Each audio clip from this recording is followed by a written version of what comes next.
Hello, hello, Instagram, boa noite, boa noite. Ajustar algumas coisas. Um comentário não foi publicado. Isso é ruim. Vamos ver se eu consigo. Não tá, não quer publicar o comentário. Que chato.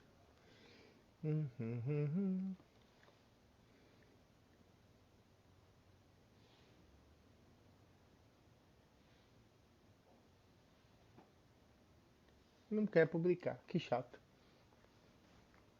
Esperar os seguidores e o Eric Cerqueira entrar na live. Entrou uma pessoa na live. Quem será? Ricardo Cunha, um salve.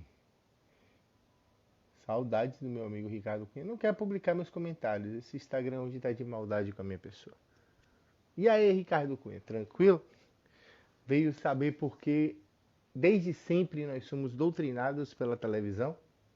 Esse é o assunto que nós vamos tratar hoje com Eric Cerqueira. Eu espero que o áudio esteja bom, que o som também esteja bom, que a minha camisa do Bahia esteja visível. Tá tudo lindo, eu também acho.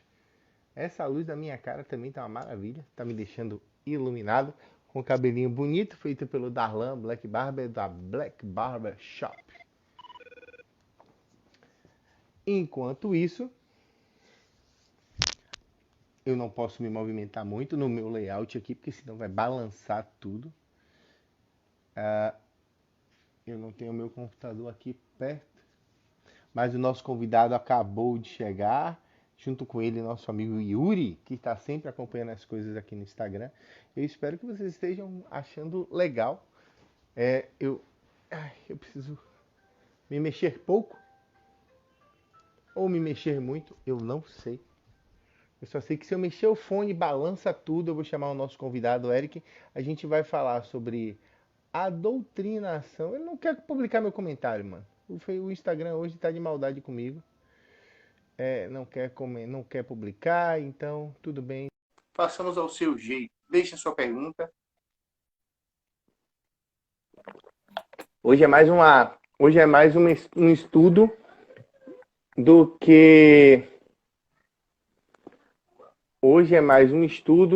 do que uma live. A gente vai aprender, a gente vai ouvir muito mais do que falar, vai dar uns pitacos. Mas chegamos ao nosso convidado. Seja bem-vindo, meu parceiro. Esperando que essa live, esse estudo seja bem proveitoso para todos nós e que a gente aprenda um pouquinho mais, né? E aprenda a ter um pouco mais de tolerância com os pseudo-mistos, né? Que as pessoas vivem falando, que são inundados pelo norte e nordeste do país, principalmente pelo interior, né? Com a palavra, o do nosso convidado. Vamos lá. Deixa eu falar para vocês primeiro algumas coisas, tá? Deixa eu me apresentar. Meu nome é Eric Cerqueira. Eu escrevi um bocado para o futebolbaiano.com e sou formado em propaganda e marketing. Mistos não passarão, exatamente. Calma, não é assim. E aí eu me formei em marketing e eu fiz muito estudo sobre a influência da mídia nas torcidas. Então, como sou bacharel em comunicação, isso começou a trabalhar muito a minha cabeça. E depois eu fiz uma pós-graduação em gestão em marketing esportivo. E o meu trabalho de TCC foi sobre as políticas que a gente de trabalho para os torcedores do Bahia e do Vitória. Então, como foi que surgiu essas torcidas, como foi que surgiu a rivalidade. E quando eu estava estudando sobre isso, eu acabei vendo muita coisa que era a respeito de como funciona também essa parte da mídia junto ao trabalho que está sendo feito diretamente com a cabeça do torcedor. Tá? E eu fui vendo que, assim, o futebol ele começa muito lá no início do século passado e a gente não tinha nem divulgação, porque o futebol aqui na Bahia e no Brasil, ele só tinha mesmo o pessoal que ia para os estádios. Aqui na Bahia não foi um grande apelo emocional logo no início, tá? Tanto que o Vitória era um clube de remo, o Ipiranga era o principal clube também. E quando eles surgiram, quando eles mudaram a FBF, surgiu a FBF, que tinha um outro nome, era sobre esportes chamava esportes terrestres, desportos terrestres. Tinha o Ipiranga e tinha o Botafogo também, né? Isso. Então, os grandes times naquela época era Ipiranga, o Botafogo da Bahia, o Galícia surgiu também um pouco depois. O Vitória não era um grande time, e não é até hoje, mas não era naquela época, porque ele não ligava muito para o futebol, tá? A ideia do Vitória naquela época era realmente clube de remo. Então, era um time amador de futebol. Só que o Bahia, quando surgiu, bem depois, o Bahia já veio com essa ideia realmente de ser o grande time da Bahia. Ele começou para ser grande realmente. Mas ainda assim, antes de chegar na Bahia, vamos voltar do E até hoje. Então, como a gente vai falando assim, dessa época, da década de início da 1900 até 1930, o futebol ainda era muito mambembe, era muito amador, e não era tanto assim, não era o primeiro lugar naquela época. Tá? Depois que foi surgindo algumas coisas, que foi começando a dar mais atenção ao futebol, e isso começou com o rádio, justamente com o rádio. Na década de 30 começou o rádio, e em 34, se eu não me engano, teve a Copa do Mundo transmitida pelo rádio, e que a Itália foi campeã. E quando surgiu isso, o que aconteceu? As pessoas começaram a dar mais atenção e visibilidade ao futebol, porque ela estava sendo transmitido já naquela época.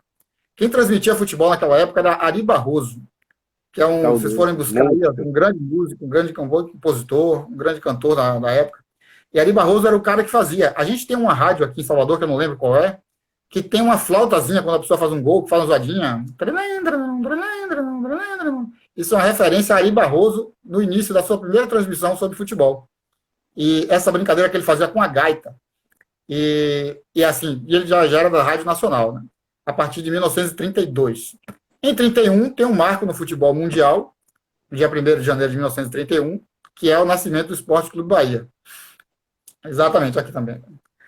E o Bahia, quando chega, ele começa a mudar, porque assim, o Bahia é uma junção de de três Américas, Deus é mais. Então, ele é uma junção de dois grandes clubes que tinham na época, e quando o Bahia surge, o Bahia começa a ter também um pouco da torcida, ele já nasce com um pouco de torcida, tá? Mas o grande nome era o Ipiranga.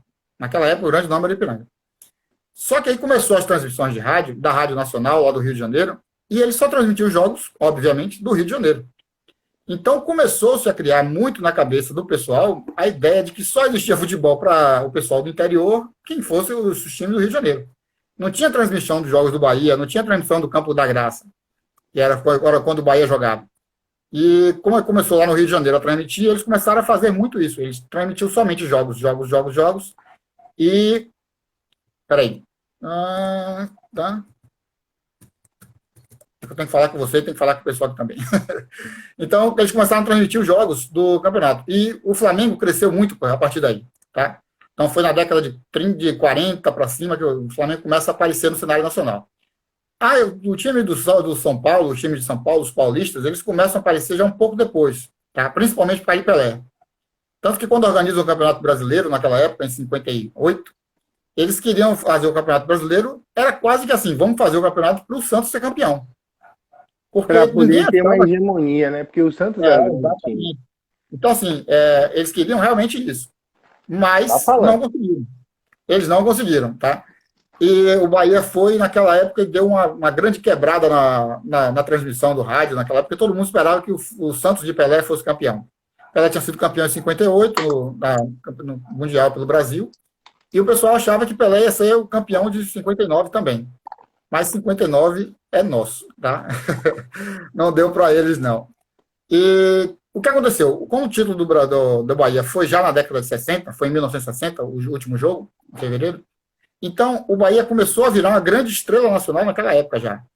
Porque era um time fora do eixo Rio-São Paulo, era fora do eixo das rádios, das transmissões, que o pessoal começava a conversar, todo mundo, e o Bahia começou a despertar interesse das pessoas.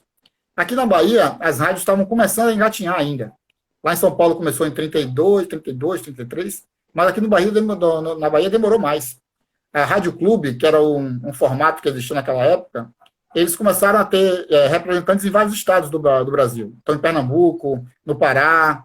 Então, em alguns desses estádios, onde a Rádio Clube chegou primeiro do que as rádios tradicionais, esses times não tinham essa moral toda. Tá? Então, eles não iam muito para... Não tinham essa quantidade de torcedores nesses estados. Então, lá em Recife, por exemplo, lá em Pernambuco, demorou para chegar isso, porque eles tinham uma Rádio Clube desde 1934, por aí. E aqui demorou para chegar. Por isso que aqui na Bahia a gente tem muito torcedor do interior que ainda torce para o Flamengo, para o Vasco. Meu avô, quando chegou aqui, era torcedor do Vasco, quando chegou em Salvador. Meu avô chegou aqui em 1930. 32. E é torcedor do Vasco. Por quê? Porque lá no interior dele, lá em Tanquinho de Feira, não tinha transmissão de nenhum outro time. Então ele nem sabia que existia um time chamado Bahia, em 31. Ele só veio conhecer quando chegou aqui em Salvador, realmente. Eu conheço Mas, muita gente, deixa eu lhe interromper, de interior, que não ignora, mas torce para Flamengo, Vasco, Botafogo, Fluminense, Corinthians, Palmeiras, por conta da influência do rádio. E essas pessoas tiveram filhos e eles passaram o sentimento de o melhor é o Flamengo. Ah, na Bahia você pode ser o rival, o vice. E eles continuam e eles levam isso até hoje. Eu tenho um amigo que hoje ele é pastor e ele mora em João Dourado, Campo Formoso. E ele, quando o Vitória tá mal, ele é Flamengo.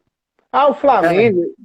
Eu sou Flamengo. O irmão dele, pela mesma forma, eu sempre fui Flamengo. Mas vestia a camisa do Vitória, ia para os babis com a camisa do Vitória, e se dizia Vitória. Mas ele não era Vitória porque. Ele não era Flamengo porque ele é carioca e viu o Flamengo jogar. Ele era Flamengo porque ele foi doutrinado pelo avô, ele foi doutrinado pelo pai, e essa doutrina e esse perrengue que os nordestinos e o pessoal do norte, você vê em Amazonas. Cara, o Flamengo e o Vasco vão jogar em Amazonas, é absurdo de torcida. Os caras lotam o estádio. Ah, João, por quê? Porque o futebol amazonense é fraco? Também. Mas o futebol amazonense não é mostrado para os próprios, para eles mesmos. Por exemplo, você não vê, eles provavelmente não viam o jogo do Campeonato Amazonense, não viam o jogo daquela Copa que eles fazem lá, a Copa Norte. Então, é tudo um processo. E dando mais adendo ao que você está falando, lhe interrompendo um pouquinho, só para dar um pouquinho de dinamismo, e a gente coloca isso aqui no Nordeste, você vê, na década de 80, você é massificado com futebol carioca. Você tem a Globo, mas esse assunto lhe interessa, Rafa. Fique aí. A Globo, ela passava Fluminense e Vasco, tarde de sábado, Campeonato Carioca. A Band com o saudoso Januário de Oliveira narrando gols de Superézio. Quem não ficou fã de Superézio nos anos 80 e 90? Porque é um cara que era mitificado pela imprensa carioca, pelo futebol que eles mostravam, que dentro do estado deles era bacana, mas que não era interessante quando a gente, enquanto torcedor do Bahia, ia ver esses jogos que é tipo, pá, beleza, jogo de domingo. O Bahia tá jogando em Riachão do Jacuípe contra o Jacuipense. Eu só tinha uma alternativa. Botei o fone do ouvido, liguei na Sociedade AM ou na Excelsior, que eram as duas que faziam futebol na época. Na verdade, tinha cultura também, se não me falha a memória. E ia escutar o jogo pelo AM. Fora isso, a FM era só música e televisão era Rio e São Paulo. Então você tem essa doutrinação pesada, né, da televisão em que novela, futebol Rio e São Paulo e nos anos 2000 para cá, reality show. Então, tipo, hoje as pessoas elas cresceram assim. E aí a gente volta para o passado, a gente vê que no passado no rádio era assim. As difusoras, elas pegavam, por exemplo, a Rádio da Bahia, ela pegava o sinal da Rádio Globo do Rio, batia aqui, ela transmitia para a Bahia toda, Flamengo e Madureira, Fluminense e Volta Redonda, Bom Sucesso e Vasco. E não é desmerecendo, poxa, por que se forma tanto torcedor? Por conta justamente disso. Não ter dentro da Bahia e uma mídia fortificada, né? Um trabalho de... Isso, e você vai chegar lá. Mas é só para dar o gancho para você já deixar você na cara do gol, um trabalho de mídia fortificado. A gente vai chegar nisso quando e como? Me diga aí. Vamos lá. A gente paramos em 1960, 60 o Bahia campeão. Bahia campeão. E aí o Bahia começou a campeão e começou a crescer uma rivalidade muito grande com os times lá também do Sudeste, tá? Por causa disso. O Bahia depois foi vice-campeão, mas acho que 2 vezes, se eu não me engano, naquela mesma década. Só que a década de 60 para o futebol baiano foi muito boa, porque foram muitos times campeões naquele ano, naquela década. Então, Bahia, Vitória, mas também mais uns 2 ou 3 times do interior foram campeões. Se eu não me engano, Fluminense, Leônico, alguma coisa assim. E isso foi começando a dar força para o Campeonato Baiano. Quando chegou na década de 70, a Fonte Nova teve uma mudança drástica, que foi a criação do Novo Anel. o anel superior da Fonte Nova. E aí começou a encher mais. Hoje está falando com meu pai, e estava contando que enchia aquela parte inferior, e o Bahia, quando botou o anel superior, o Bahia também enchia essa outra parte da Fonte Nova. Então, com isso, o que aconteceu? O Bahia estava na crescente, o futebol do Bahia estava na crescente, e o Bahia foi heptacampeão na década de 70, ou seja, a década de 60, que era pau a pau, com 3, 4 times ganhando títulos, na década de 70 mudou completamente, o Bahia ganhou quase tudo, ganhou, acho que não me engano, 8, 9 títulos, o Vitória ganhou 1, e o Bahia começou a se destacar porque tinha mais torcida na Fonte Nova e porque tinha mais visibilidade no Brasil. Porque todo mundo, quando mostrava o futebol do Nordeste, só mostrava o Bahia campeão, Bahia campeão, Bahia campeão. Eu contei a João Marcelo que, em 85, eu perguntei a meu pai, que assim, o Vitória também pode ser campeão baiano? Porque eu não sabia. Porque eu cresci, nasci em 77, eu cresci o Bahia ganhando tudo. E quando teve aquela queda, aquele rompimento na minha escala de campeão, eu achei estranho, para você ver como era a minha cabeça naquela época. Então, quando chegou em 70 que o Bahia disparou, deixou muito time para trás. Na década de 80 começou a televisão. E quando a televisão começou, eles começaram a massificar muito mais Rio e São Paulo, Rio e São Paulo, Rio e São Paulo na TV, o tempo todo. Campeonato Carioca, Campeonato Paulista. E a Band tinha começou a ter uma ideia de internacionalização. E a Band começou a internacionalizar as transmissões, passando jogos do Napoli, passando jogos do Torino, do Campeonato Italiano, muito também por causa de Zico, quando o Zico foi para lá, para a Udinese, chamou-se muita atenção. Esse fato de Zico na Udinese, meu pai que é fã de Zico, deve estar assistindo a gente, mas esse fato que é na Udinese gerou tanto problema lá na Itália que a Itália, eles entraram na justiça para não deixar o Zico jogar, os outros times. Foi uma confusão danada. Isso gerou muita polêmica, isso gerou muita mídia, e a Band pegou o campeonato italiano naquela época e começou a ter muita ascensão, muita gente procurando assistir os jogos do campeonato italiano. Mas até 11 horas da manhã. Domingo, 11 horas da manhã. Exato. Então, começou a ter muito isso. Começou a diversificar a partir daí. Tá? Só que naquela época também foi quando surgiu o Diabo do Barcelona. Já no final da década de 80 surgiu o Barcelona. E o Barcelona começou a ser um grande time ali na década de 90 e começou a trazer muita gente, muitos torcedores começaram a torcer para o Barcelona, porque começaram a ver aquela imagem daquele time fantástico, aquele toque de bola genial. E aí o pessoal começou também a torcer para o Barcelona. Depois veio a internet. E com a internet abriu-se um leque muito grande. E hoje a gente tem essa internacionalização que jogou todo mundo. Então tem torcedor do time de alemão, time francês, time italiano. Meu pai outro dia estava assistindo o campeonato feminino, sub-20, sei lá, da Mongólia. Qualquer lugar eles estão assistindo futebol, porque tem em todo canto hoje, depois da internet.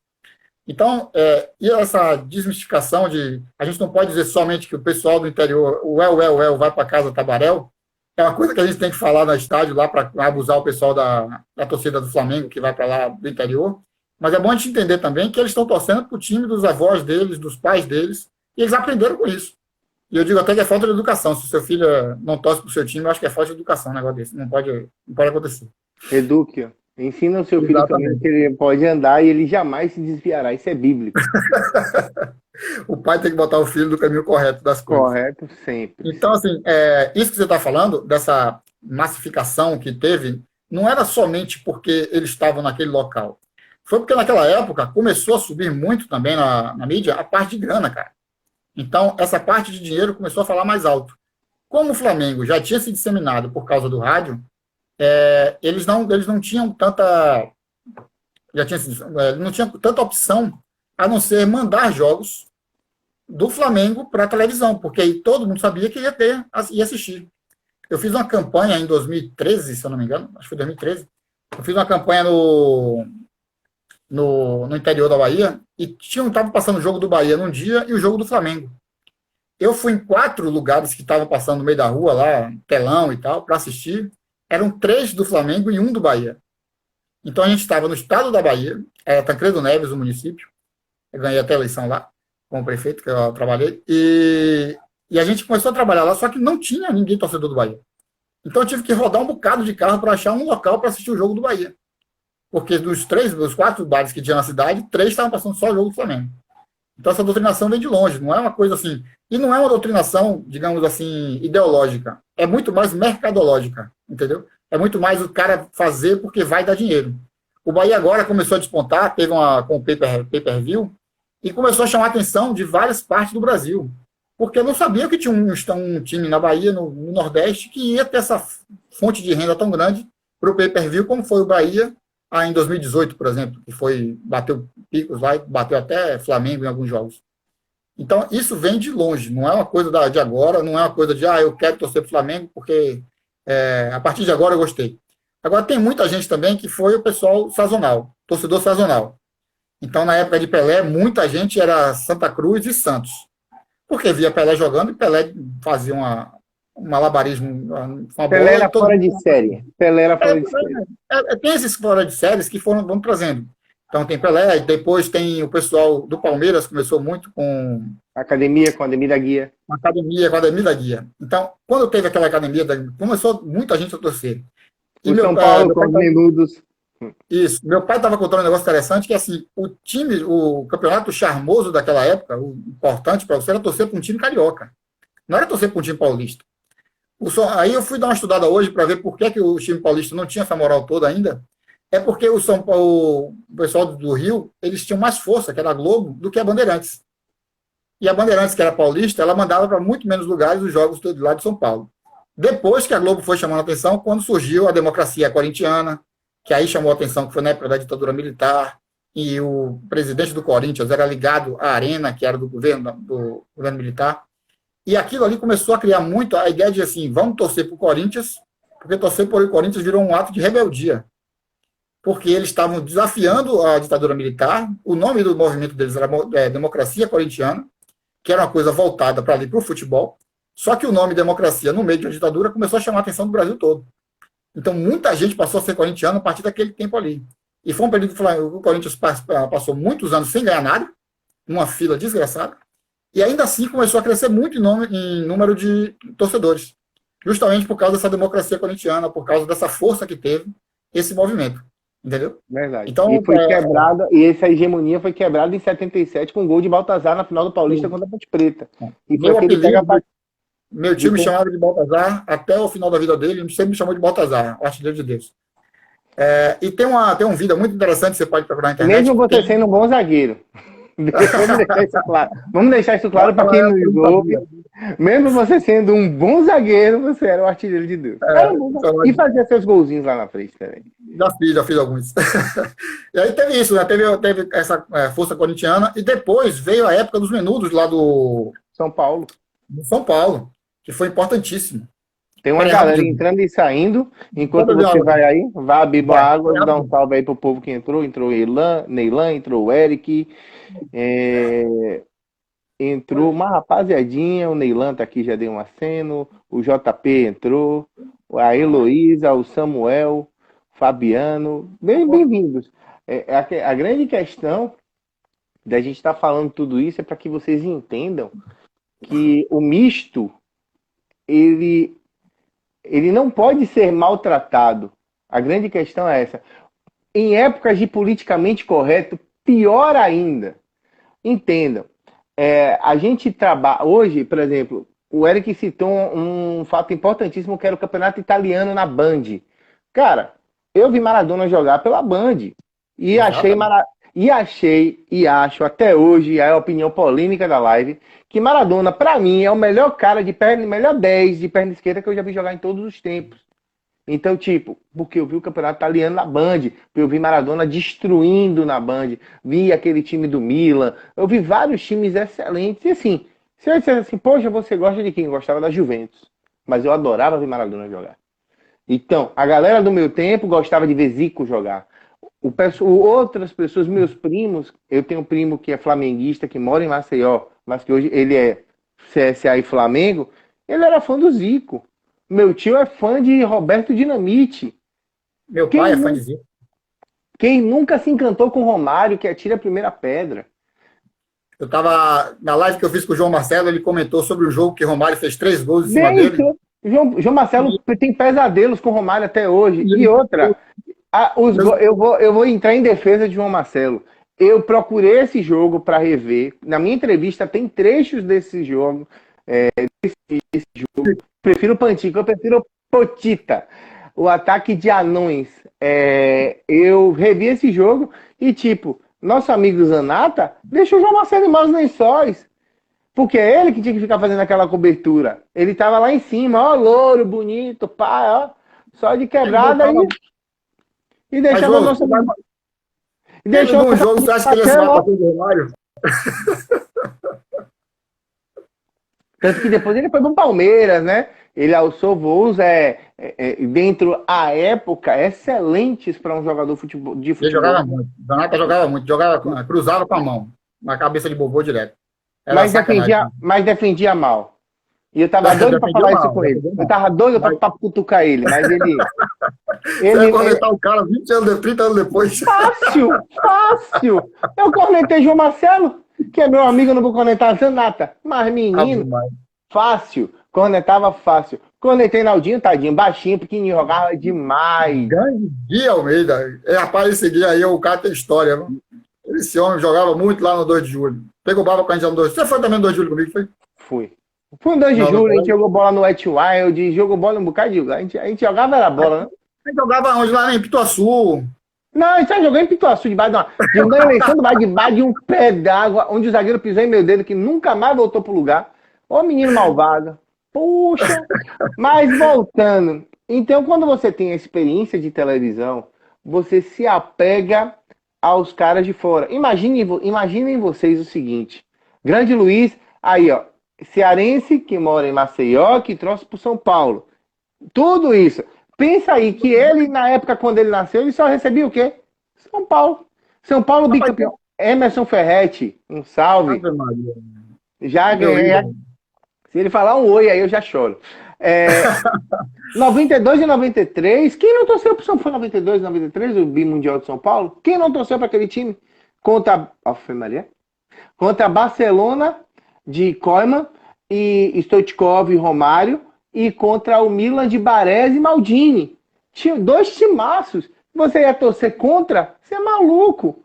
Não tinha como. E assim, esse negócio da torcida mista, essa mudança, na verdade, que a gente fala de torcida mista, mas você não tinha como você não conter as pessoas de admirarem um jogador.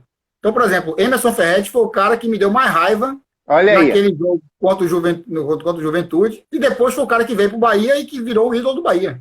Tá? Mas assim, muita gente torcia para os jogadores de fora também. Eu gostava de Romário, eu fui naquele jogo para ver Romário jogar e rezar para ele tomar 1-0. Entendeu? Ou então 2-1 ele fazer um gol e o Bahia fazer 2. Só que o miserável vai e faz 3 gols no Bahia naquele jogo, foi. Você foi para 87, aquele jogo? Tá. 87, tava lá? Não tava lá, não. Eu fui para continuar, comecei a continuar a partir dos 5 anos de idade, que eu ia para dormir e comer pipoca, segundo meu pai. Então já é desde 82. O Luiz Aurélio está dizendo aqui, ó, comecei a torcer pelo São Paulo nessa época mesmo.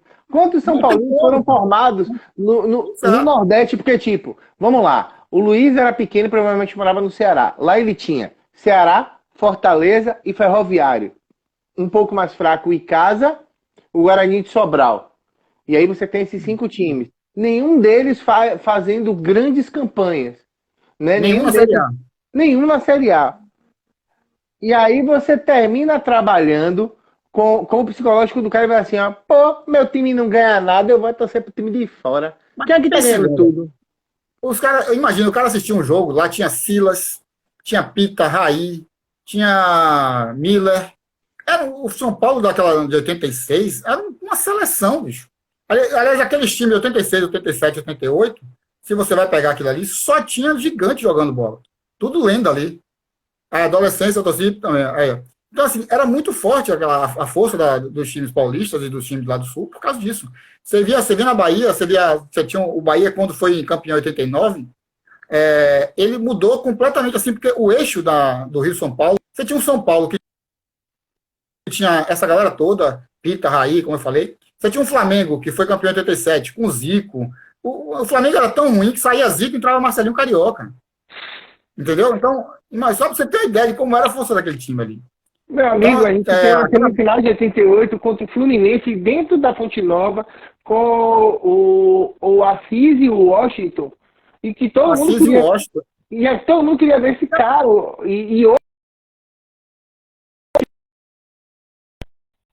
Então você vê a força dos caras. Os caras saíam para jogar no Norte e no Nordeste. Você via... Eu sempre, todas as lives eu recomendo. Tem um canal chamado Dani TV, que ele pega os compactos, né? Do ano do time, por exemplo. Brasileiro 94 do Bahia, 95 do São Paulo. Você via, meu amigo, Remo, esses times tomavam peia direto.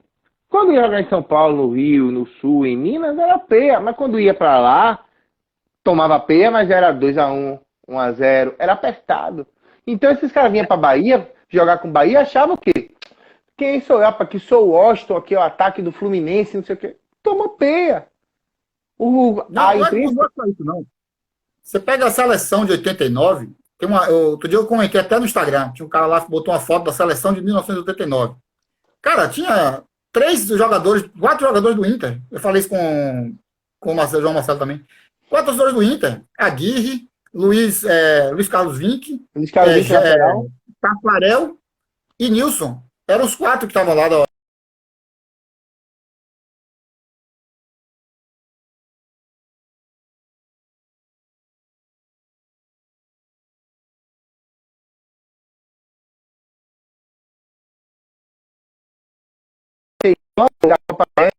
Aquele problema todo com o Lazzaroni. O Luiz disse que ele gosta do time nordestino, ele torce pelo nordestino. Ele está em Maceió hoje, provavelmente deve torcer pro grande CSA, que é o melhor time de Alagoas, sem sombra de dúvida. Eu torço para todos os times nordestinos, exceto um, que eu não vou comentar por questão de óbvio. Quando tem jogando qualquer outro time, a gente está sempre torcendo para os daqui. Eu não torço, eu sou bairrista mesmo. Eu sou Nordeste, meu estado, meu país é o Nordeste, e brigo direto com o futebol, com essa galera daí. E assim, quando chegou em 87, você pega o time do Flamengo, o time do Flamengo tinha o zagueiro lateral, Leandro, Aldair, tinha Moser, tinha Zico, tinha Júnior Capacete, o São de 82. Lateral esquerdo jogava muito. Que depois jogava muito, Júnior. Você pega o time do Flamengo, era uma seleção, bicho. Você não tinha como não torcer pro Flamengo, porque se você não torcia pro Flamengo, você não torcia pra seleção. Porque era todo mundo da seleção brasileira naquela época. Entendeu? Então isso criou muito esse negócio da mistificação. Não é que as pessoas são mistas porque querem. São mistas porque elas admiravam também outros times muito diferentes do que o que ela torce aqui. E a disparidade era muito grande. Tanto que ninguém achou que o Bahia fosse campeão em 88, de jeito nenhum, porque aquele time de 88 enfrentou os grandes times.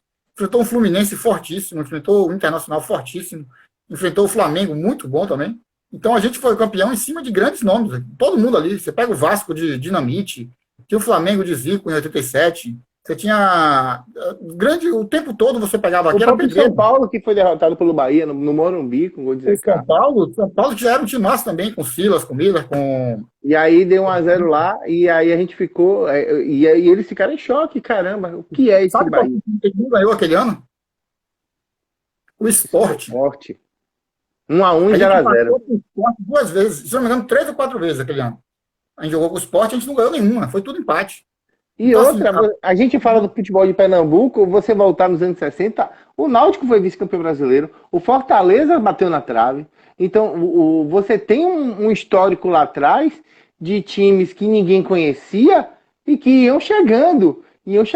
Hoje, o advento da internet faz com que você conheça todo mundo. Faz com que, por exemplo, a gente faça um primeiro semestre, como fez ano passado, de um time voando, e que os caras peguem o segundo semestre, estudem o Bahia e barrem o Bahia. E mudem, e a gente não ter um elenco, uma coisa para mudar o jeito de jogar, para surpreender os caras. Eu lembro que quando teve Bahia e Flamengo aqui, eu tenho amigos no Rio, muitos, diga-se de passagem, muitos flamenguistas, e aí os caras me ligaram antes do jogo, e aí? Vai tomar de quanto hoje? Falei, rapaz, respeite minha porra, que você vai tomar um pau aqui dentro. Rapaz, respeite minha porra, que você vai tomar... Quando fez o terceiro gol, eu saí ligando da Fonte Nova mesmo. Ô, seu filho de uma... Toma aí essa porrada no meio do... Porque você precisa respeitar. Porque mas, não tem... Mas é aquela história, a gente respeita eles porque a gente vê eles.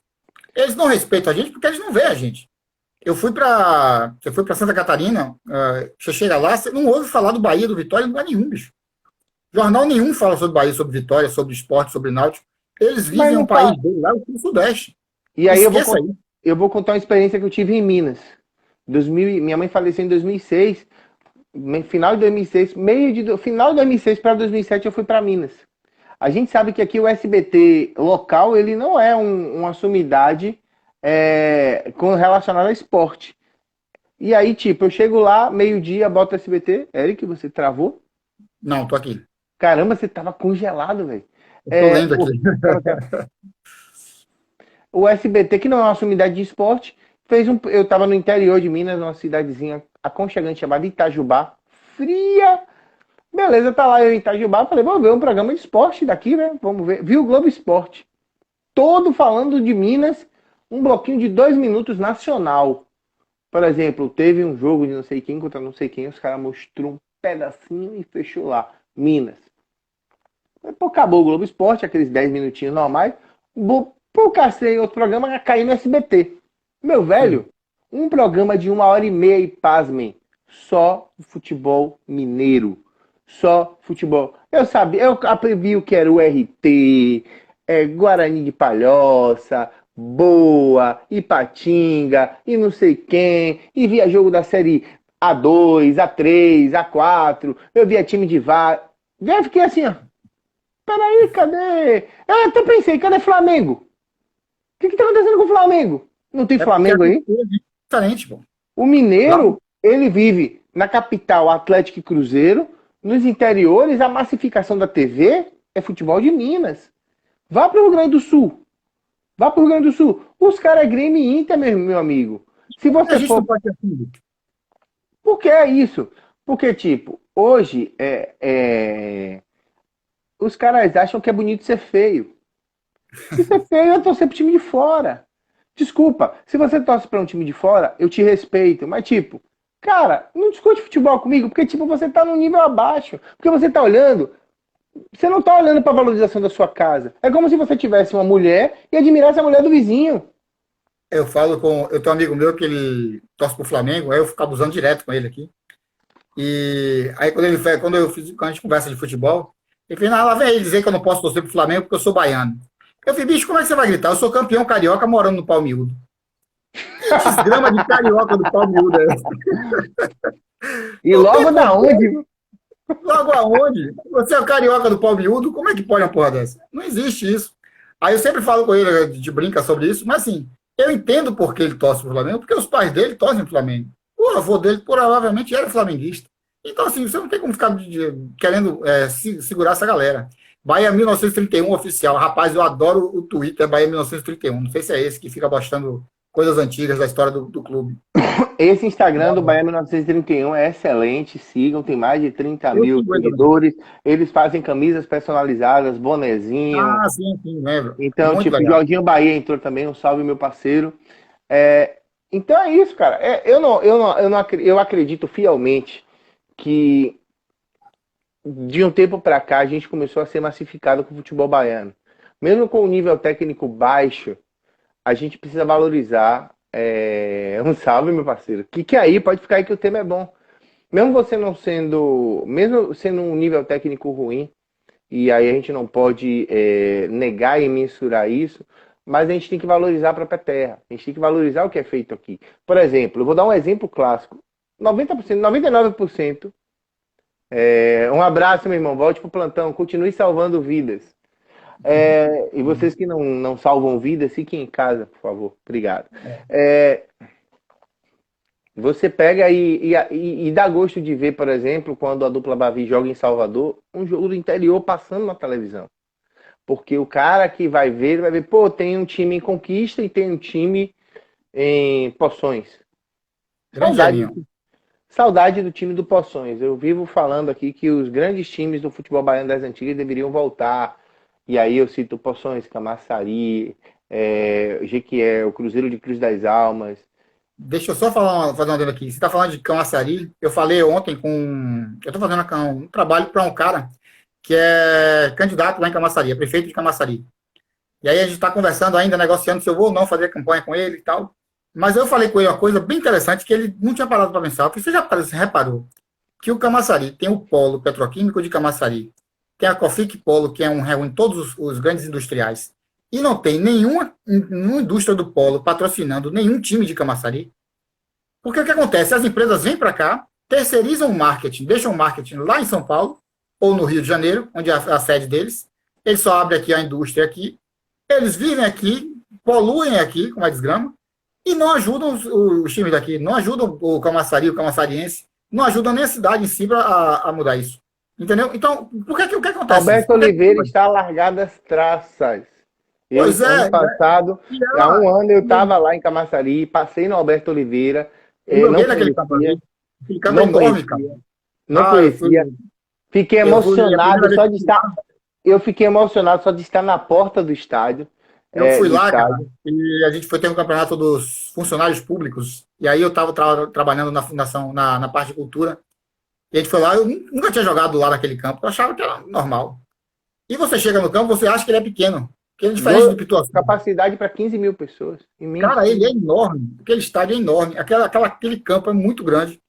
Eu lembro que eu corri, eu peguei a bola na lateral, disparei, fui na linha de fundo, cruzei, parei, quando eu olhei para trás, disse, cara, como é que eu volto? Pede o Uber, meu amigo. Não vou isso aí, pai, porque não vai dar para voltar para a zaga, não. E aí, esse ano também eu tive em Juazeiro. E aí eu fui ver o Adalto Moraes. Cara, cadê o Juazeiro? Cadê o Juazeiro? Cadê a Juazeirense? A Juazeirense tratativa. A Juazeirense tratativa. Tá, então, Bahia, tipo, o Catuense que revelou tanto cara pro Bahia, cara. O Alagoinhas voltou agora com o Atlético. O Atlético, eu conversei com o pessoal muito ano passado. Que eu o pessoal voltou meio bem forte. Nicásio foi contratado agora como novo reforço do Atlético. Então você tem um interior riquíssimo em história. Leônico sumiu, cara. O Ipiranga, quando joga. Emerson investiu uma quantia a vida no Ipiranga. E a vida dele naquele time. E o time não foi para frente porque tem um monte de diretor que não quer que o time vá para frente. Eu trabalhei no passado lá na Série B com o time da Unirb. E eu trabalhei com o tempo lá. Cara, eu conversei com ele e eu conversava muito direto com o dono da Unirb, né? Seu Joel. E eu mostrei a ele que se ele investisse no futebol um pouco mais do que ele já estava fazendo só o time, se ele investisse no outro time, ele ia ter muito mais visibilidade da marca dele. E meu discurso com ele só foi começar a entrar na cabeça dele, de fato, no jogo que teve do Vitória contra o Atlético de Alagoinhas. Que eu acho que o Atlético até ganhou. E por quê? Porque no Fantástico apareceu o time do Atlético de Alagoinhas entrando em campo e a marca da Unirb apareceu para o Brasil todo por pelo menos 3 segundos. Você tem noção do que é 3 segundos de mídia no Fantástico? O valor que se gasta para botar uma mídia, uma marca, 3 segundos no Fantástico. Então, quando eu falei com ele isso, quando ele viu aquilo, eu fiz questão de pegar, baixei o vídeo, fiz uma ediçãozinha e mandei para ele pelo WhatsApp, para ele mandar para todo mundo, ele divulgou para todo mundo. Esses empresários precisam entender que cada dinheiro, cada R$1 que ele investe num clube de futebol, que vai ter visibilidade, que seja na Série A, na Série B, cada R$1 que você investe, você recebe de volta 3, 4. O Bahia perdeu agora com a Caixa Econômica, o valor da patrocínio da Caixa. 6 milhões. E tem estudos que mostram que cada R$1 que a Caixa investia no Bahia, ela recuperava R$25 em termos de marketing. Por quê? Quando você bota dinheiro quando, por exemplo, eu vou investir agora no time. Então, eu vou botar aqui uma marca na camisa do Bahia. Quando o Bahia aparecer no Fantástico, aquele impacto de milhões de pessoas que estão assistindo aquele programa naquele momento, aquilo ali custa valor, tem um preço. E é muito superior ao valor que a Caixa Econômica pagava. Com certeza. Só que aí, quando as pessoas começam a botar, não, a Caixa estava dando dinheiro para os times de futebol, em vez de ficar investindo em não sei o que, isso é burrice. Porque todo investimento em marketing não é gasto, é investimento. Por isso que o nome já é investimento em marketing.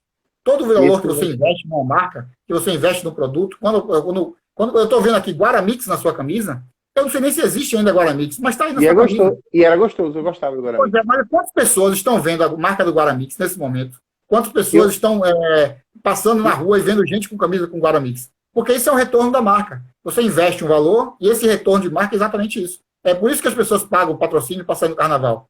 Para botar aquele balão da seda lá na frente de Ivete Sangalo é uma fortuna. Mas por quê? Porque ela sabe que vai ter um retorno de mídia, vai ter impacto da marca dela com várias pessoas. Isso as pessoas ainda não entendem. E quando começarem a entender que o futebol baiano, se fizer isso de verdade, e não ficar com o jeito que a Globo faz, que a Globo paga uma merreca para os times daqui, porque eles não têm visibilidade, não tem visibilidade porque ele não dá visibilidade para a marca dos outros. Se a Globo fizesse um trabalho de retorno de marca para os patrocinadores de Bahia e de Vitória, eu duvido que o campeonato não ficasse muito melhor.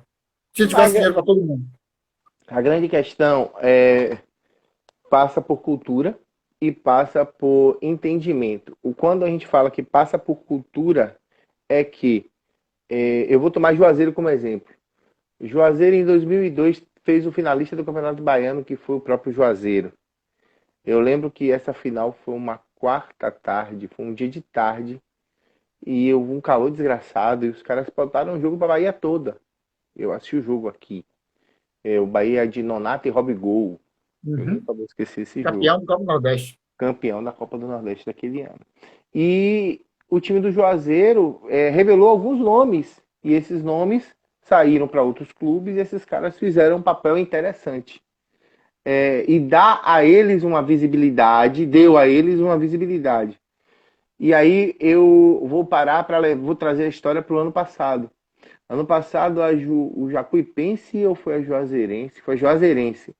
A Juazeirense estava na Série C, na Série D, e foi jogar contra o Brusque em Santa Catarina. O jogo não passou em lugar nenhum. Eu assisti o jogo pela internet. O jogo foi 3-1 Brusque. E eu torci pra Juazeirense como que torce pro Bahia. Maluco! Eu vendo o cara na televisão, na internet lá do Maicujo, narrando pelo Brusque, eu digitando, aqui é Bahia, seu arrombado, é Juazeirense. E tinha um maluco grandão lá, que esse maluco foi até pro Corinthians e não vingou, o atacante do Brusque. Mas observe a visibilidade que a internet dá e a possibilidade de que o cara que mora em Juazeiro podia torcer para Juazeirense, vendo o jogo na internet e se informando sobre o seu clube. A gente só conseguiu isso pela internet.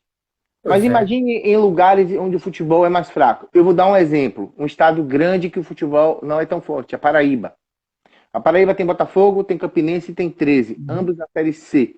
Imagina uma fase final de Série C com Botafogo, Campinense, ou então jogos intermediários, jogos em fase de grupo. Por que esses jogos não são passados para Paraíba? Pois é. Ou porque são passar passados? jogo do Campeonato Paulista, Carioca para aqui para Bahia. Não vou nem lá para Paraíba. Eu vou aqui em Salvador. Ano passado teve jogo do Campeonato Carioca passando para aqui para Salvador. Devia ter um boicote daquela, porque o pessoal do interior assiste. Mas devia ter um boicote assim, ninguém assiste essa porra. Ninguém assiste o de Campeonato Carioca. Acabou. Entendeu? E aí os caras passam e vão empurrando pra gente, a gente acaba consumindo. Aí o cara vai e passa um jogo desse, tem audiência, aí a Globo vai, não, vamos botar Madureira e 13 e Flamengo que o pessoal assiste. Vamos levar para olha como o Flamengo foi, tão inteligente. O Flamengo viu que estava como estava em baixa, no começo do ano passado, antes dessa revolução do Flamengo, ele começou a levar jogos para dentro de Brasília. Por quê? Porque ele estava enchendo o estádio lá no Rio de Janeiro. E aí ele levou quando ele levou o grande Júlio Popó, quando ele levou os jogos para lá, quando ele levava os jogos para lá, para Brasília e para outros centros, grande minha irmã. Então, quando ele levava para esses outros centros, o que acontecia? As pessoas começavam a ir e encher o estádio. Quanto aquele Mané Garrincha não ganhou com o Flamengo? E é um elefante branco. E é um elefante branco. E é um elefante branco. Gigante, porque assim, construir não tem time lá. Não tem time. O brasileiro. Outro que é um elefante branco eu vou levar, porque eu tinha experiência de um cara que trabalhou no esporte interativo, a gente começou a trocar um pouco de ideia. Ele tinha um canal, ele apagou, e ele apagou, não, ele sumiu com a internet. Flávio Passos. Ele trabalhou no Mato Grosso do Sul, onde tem Cuiabá, não sei o que, lá tem um elefante branco, cara. Eu via matérias desse cara que ele postava, e, cara, a torcida do Cuiabá, quando ele mostrava, era uma galera do tamanho do meu sofá, mano. Desse tamanho, ei, Cuiabá, uma zoada da Zorra, uma batucada bacana, mas é a cultura do lugar. Mas é a cultura do lugar. Mas você construiu 45 mil lugares? Eu fiz um trabalho eu vou mandar para você depois, até para você dar uma lida. O meu trabalho de conclusão de curso, eu falava sobre formação de torcida. Que a ideia era o quê? Tem um trabalho que a gente faz no teatro, que é a formação de plateia. Então, a gente faz um espetáculo de teatro de manhã, cobrando R$1 e levando crianças das escolas públicas para aquele teatro. Eu fiz muito isso lá em Camaçari. E o que a gente está fazendo? Está formando pessoas que vão para assistir o teatro quando crescerem. Então, elas vão hoje de R$1, ver que é legal, vão amanhã ver que R$1 gosta também, e vai formando cultura. E eu falei, eu tinha um projeto que era fazer isso com os jogadores daqui. Então, fazer um torneio de campeonato, um campeonato aqui na Bahia, dentro da Fonte Nova, com crianças de até 15 anos. E aí a gente pegaria as camisas dos times daqui da Bahia, e cada time daria uma camisa para aqueles jogadores de 15 jogo anos. de camisa, né? Para Jogo poder de jogar o camisa campeonato. oficial, velho. Jogo Pra de poder camisa jogar, oficial. você vai jogar representando o Atlético de Alagoinhas. E aí o que a gente faria? Em vez de a gente levar todo mundo para lá, vai todo mundo com camisa do Bahia e do Vitória. Aí deram o quê? Ia todo mundo de camisa branca pro estádio. Lá no estádio, a gente ia sortear os times. E aí, esses times sorteados, cada um ia ser sorteado qual time ia vestir a camisa. Ia ser top, hein? Uma live Cara, ia disso ser aí. top. E aí, qual era a grande ideia? O time campeão desse torneio, do Sub-15, no final ia ter um Bavi, depois desses jogos, que seriam vários jogos no mesmo dia. No time do torneio início, e no final ia ter um Bavi, e quem ganhasse do Bavi ia enfrentar o time desses meninos. Só que um Bavi com o Sub-20, com o Sub-15 também, para ter todo mundo na mesma idade. Então, a ideia era fazer isso. Por quê? Imagina a cabeça da criança. Eu joguei contra o Bahia vestindo a camisa do Leônico. Eu joguei com o Bahia contra o Vitória jogando a camisa do Ipiranga. Então, para eles iam ganhar a primeira camisa daquele time. Porque se você mandar todo mundo ir para lá, eles vão chegar lá com a camisa do Milan, do Napoli, do Barcelona. Meu sobrinho fez aniversário aqui do Chelsea. Eu disse, porra, é Chelsea. Na moral, o outro foi Liverpool. E que porra de Liverpool? Tem que ser Bahia, tem que ser Vitória. O máximo daqui não pode sair daqui, não. Aí eu respeito mais torcedor baiano do Bahia do Vitória do que torcedor baiano que torce para time de fora. Em tempos de politicamente correto, eu não posso me comprometer, ou até devo me comprometer com a questão justamente da escolha. É porque se eu coloco uma escolha, futebolisticamente falando, eu vou colocar uma escolha politicamente falando, eu vou colocar uma escolha sexualmente falando, religiosamente falando, e a gente vai estar colocando o sarrafo muito em cima. Eu também não sou muito fã da ideia de... eu sou adepto, mas eu não sou muito fã da ideia de o gosto é seu, torça para quem você quiser. Peraí, minha filha dentro de minha casa, ela sabe que ela vai ter uma escolha, Bahia. Ela não tem a segunda. Ela não tem a segunda escolha. Na casa da mãe, ela quiser virar folha, ela vai ser repreendida daqui. Eu daqui mando uma mensagem para ela, e você virou galinha fujona. Já é o gatilho na cabeça dela de que aquilo que ela tá vestindo não presta, não serve, não é legal. Eu te contei uma sorte, aqui. Quando o Thor nasceu, e aí minha esposa, Vitória, ela fez, não, mas ele pode ser da Vitória também, que a mãe dele torce por Vitória. Eu falei, não, tudo bem. Eu acho que a criança tem que escolher. Eu vou fazer o seguinte, ele pode escolher qualquer time para torcer, contanto que seja baiano e seja bicampeão brasileiro. Qualquer time que ele escolher, eu aceito. Não tem problema nenhum. Aí ele escolheu o Bahia, né? Então virou garoto de propaganda, apareceu na televisão, apareceu na internet. Por que será que ele escolheu? Eu dei a opção de escolha. Ele que escolheu porque quis. Cara, eu entendo um pouco, eu entendo muito, e na verdade trazer você aqui é justamente para a gente ter essa aula, porque não é uma aula, né, sobre história de futebol, sobre história da imprensa, sobre história do marketing, e como a gente está virando isso aos poucos. Isso ainda tá bem... Duda Fanelli entrou. Você sabe quem é Duda Fanelli? Duda Fanelli foi meu professor de marketing, que me fez ficar apaixonado por marketing e por Nietzsche. Então, esse cara tem muita importância nessa história. Mas continue. Então a gente está vendo essa história mudando um pouquinho. O marketing futebolístico, o que o Bahia está fazendo, o que o Bahia vai fazer com o sócio digital, vai explodir a cabeça dos senhores. Se vocês se impressionam com a transmissão da Flá TV, e tem muita gente competente, eu vou confessar uma coisa, eu não vi. Eu não consumo outro tipo de futebol que não for o futebol do meu clube. Eu tenho muito isso comigo. Às vezes eu perco a oportunidade de ver grandes jogos porque não é o Bahia jogando, então não tem muita graça. Na minha cabeça não tem muita graça. Mas assim, enquanto enquanto formador de opinião artesanal, porque a gente tem que, para ser formador de opinião, tem que ser um Fred do Desimpedidos, ou um André Henning, ou sei lá quem, um Bruno Formiga. Então, para ser um cara desse nível, a gente tem que estudar muito. Tem que galgar muito e tem que ser trabalho de formiguinha, como a gente tem feito aqui. Mas enquanto formador de opinião artesanal, aqueles que estão pelo menos perto, conseguem ouvir o que a gente fala, aí eu consigo mostrar a vocês o seguinte, que para o que era antes, para o que é agora, está melhorando. É claro que a gente precisa investir numa qualidade técnica, a gente precisa investir em pagamento de jogadores em dia, a gente precisa investir em chamadas atrativas.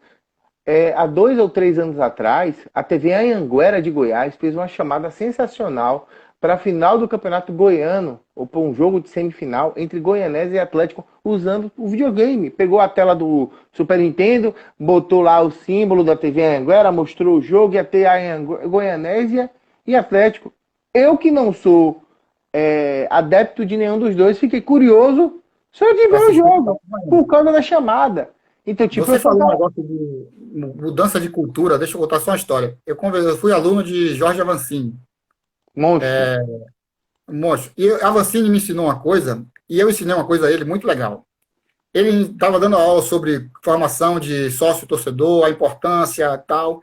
E eu falei com ele, eu fiz uma pergunta para ele, eu fiz assim, professor, pensa comigo. Você não pode querer colocar na Bahia a mesma coisa que você colocou lá no Sul. Porque a cultura que tem no Sul é diferente da cultura que tem na Bahia. O Sul é frio, a Bahia tem praia. Então não adianta você querer trazer a fórmula pronta que você fez do marketing para você conseguir seus 100 mil torcedores no Internacional de Porto Alegre e colocar no Bahia, porque não vai funcionar. Aqui, primeiro, você precisa criar um trabalho, fazer um trabalho de mudança de cultura, de formação da cultura, que é o sócio importante para o clube, para depois você lançar um trabalho consistente para você conseguir. Ele fez, não. Se a gente entrar no Bahia e fizer a mesma coisa que a gente fez lá, a gente consegue 50 mil sócios em um ano. E eu fiz, não vai funcionar. Deixa eu botar um parêntese. Eu entrevistei a Vancini para o meu canal no YouTube, youtube.com/joãobahia, é a hora do merchan.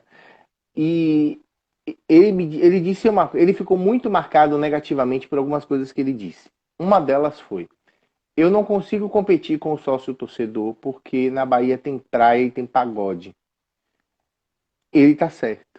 Desculpa, eu vou defender o Avancini. Ele tá certo. Por quê? Vamos lá. Eu sou sócio do Bahia há 3 anos, adimplente, graças a Deus. Eric também é sócio do Bahia há X tempo, adimplente, graças a Deus. Hã? Oi? Desde 82. Pronto. Vamos lá. Hoje nós somos casados, temos filhos, então a gente já tá dando uma segurada. Mas digamos que a gente não fosse casado. Na Bahia, todo final de semana tem um reggae, tem uma praia, tem um acarajé, tem uma comida de água, tem um não sei o quê. No final de semana, um solteiro médio em Salvador, ele gasta brincando R$ 150. Brincando, dando risada. E isso colocando o final de semana todo. Sexta, sábado e domingo. É um cara que bebe moderado para baixo.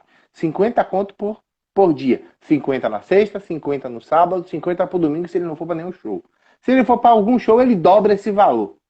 O sócio torcedor, negão, é 90 conto. É 100 conto hoje. Com acesso garantido. Tem meses que você tem até 5 jogos para você ir. Pegue o preço do bilhete médio do Bahia, que é o mais barato do Brasil hoje, que é R$ 26. Pegue 26 e multiplique por 5, dá R$ 125. Menos do que você gasta em um final de semana de reggae básico, sem show. Mas, peraí, deixa eu só fazer uma coisa aqui. Não é que compare, o Bahia não compete, o sócio torcedor do Bahia não compete com a praia e com a cachaça. Compete. Tá?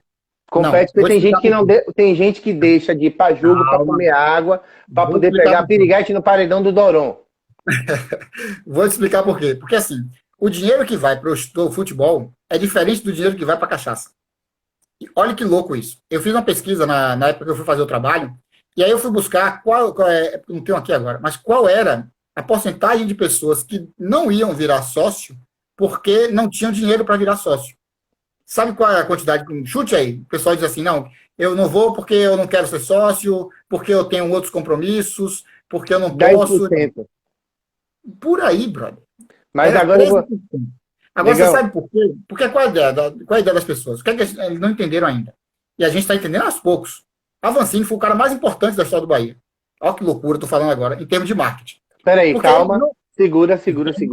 26 segundos para terminar a live. A gente vai cortar porque o papo tá bom, eu quero continuar, principalmente que a gente entrou num lugar de polêmica e eu gosto de polêmica. A minha Pronto, ideia, a minha vai ideia lá, vai ser vai lá, Oswaldo. polemizar, a gente vai e a gente volta. Fiquem com a Pronto. gente que tem mais papo vindo aí.